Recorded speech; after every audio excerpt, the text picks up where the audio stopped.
It's Snippet Saturday. And it's Pat and Kathy, and she's still hiding, but I'm going to make her come around. We both have two different things today, so I'm on the machine, and she's kind of free-handing it. And anyway, I am going to do a little quick tip. We talked last Saturday about if you have the automatic basting stitch, how to get your basting stitch to stay in place. And I got to thinking I probably need to do a quick lesson on if you have a machine that doesn't have that cool feature, automatic basting stitch, we can either take care of that for you or I have a solution. So if you have any of the baby lock machines like the Verve or the Flourish or, you know, that line of machines that does not have an automatic basting stitch, I'm going to show you what you can do. Okie dokie. So this is a pretty cool little trick. So you can go into every machine of the baby lock machines has this little section called frames.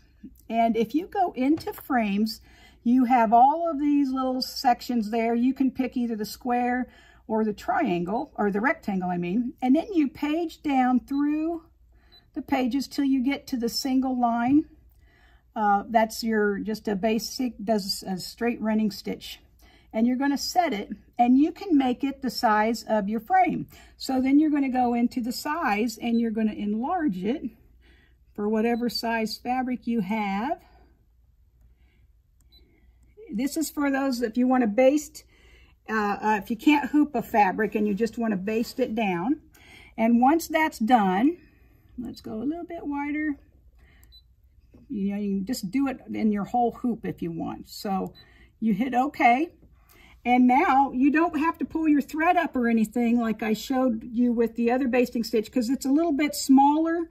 So you might want to stitch it with, I'm going to do black so you can see it stitch out, but you might want to match the color of the thread. You will be ripping it out.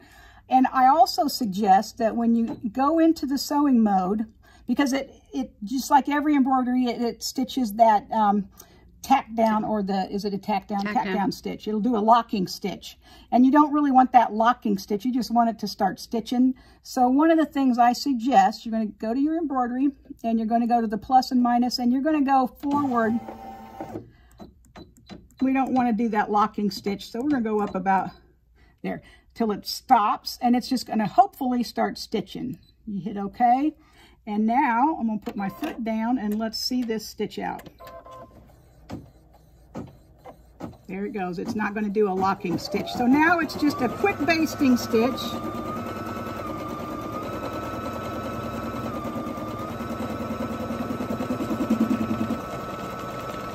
And your fabric is now attached and locked down.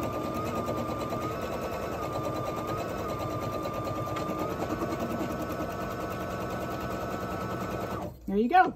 And now you can go ahead and add your design, because I don't think you can add multiple designs, but now you add your design and start stitching.